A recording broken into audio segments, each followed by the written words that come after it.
Warning. Our YouTube channel and its videos may contain scenes, language, and content that may not be appropriate for all audiences. These videos include surveillance footage, undercover pursuit of suspects, actual police and rescue operations, and fearless confrontations. If you do not approve of the content, please do not watch our videos. If you wish to continue, we strongly advise that you proceed with caution. Viewers' discretion is advised.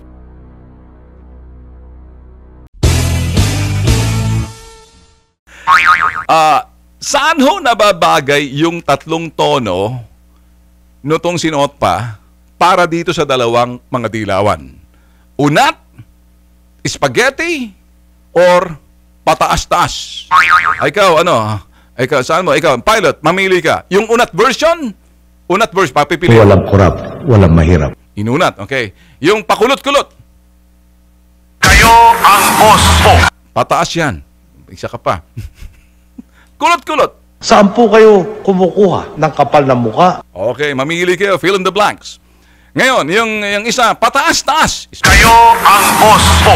Okay. Alin bang nararapat dito sa dalawa, Erice at Lagman, na sinisilip ang ginagastos na bansa na sa ASEAN Summit na naganap na i-liquidate daw yung 15.5 billion ASEAN Fund. Na ngayon, sinasabi ho nila nung APEC nung panahon ni Pinoy, yung kanilang bossing, kung saan gumastos na sila ng mas konti kasi mas maraming bansa raw. Samantala, itong ASEAN 10 bansa lang daw, dumalo, 15.5 billion ang ginagastos. Pinaghambing nitong dalawang mga kolokoy. Anong nararapat dito? Yun hong bosses. Mamili ka. Ikaw, co-pilot. Tingnan natin kung matalino kasing talino ng medyo angat doon sa dalawang kengkwet kolokoy ng si Erice at si Lagman. Unat, pataas-taas, or pakulot. Saan po kayo kumukuha ng kapal na muka? Yun. O, Erice, Lagman, tama yung aking pilot dyan. Si Randy. Saan daw po kayo kumukuha ng kapal na mukha na ipaghambing yung sinasabing gastos noon sa ngayon?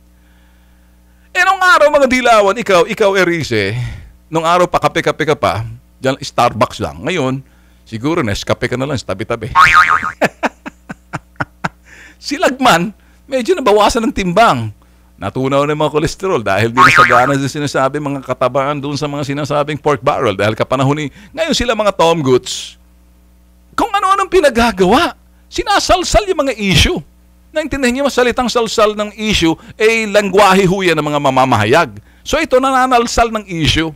Para lang ito, para sinusubukan nila magalit ng tao. The more na sinasabi mo, Erice at ikaw Lagman, gamit yung pakulot-kulot na talagang nauukol sa inyo, dalawa, sa amo nyo mismo ang tanong. Ito, tirahin. Saan po kayo kumukuha ng kapal na muka? Sagot! Cholesterol Junior ng Kongreso, Lagman, at ikaw, Erice, mukha ng ewan. Saan kayo kumukuha ng kapal na mukha? Na ipaghambing, yung panahon ni Duterte, itong panahon ni Duterte at panahon ni Notpa, na kung saan pinaghahambing yung gastos. Eto, successful sa inyo drawing. Kung pinaghahambing nyo, parang sinasabi nyo, okay, siguro yung unat version. Walang kurap, walang mahirap. Erice, narinig mo yan. Kung walang kurap, walang mahirap. Lagman, narinig mo yan. Kung walang kurap, walang mahirap. Pakiulit.